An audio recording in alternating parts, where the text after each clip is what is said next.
kijamii.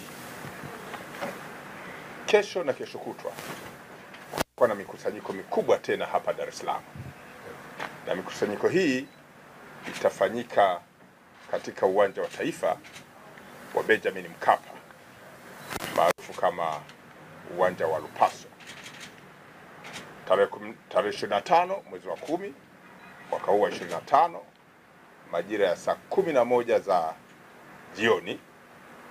Kutakuwa na mchezo wa soka wa timu ya Dar es Salaam ambayo ni ya Tanzania sasa katika level hizi za kimataifa, ikicheza na timu ya Silver Strikers ya kutoka nchini Malawi.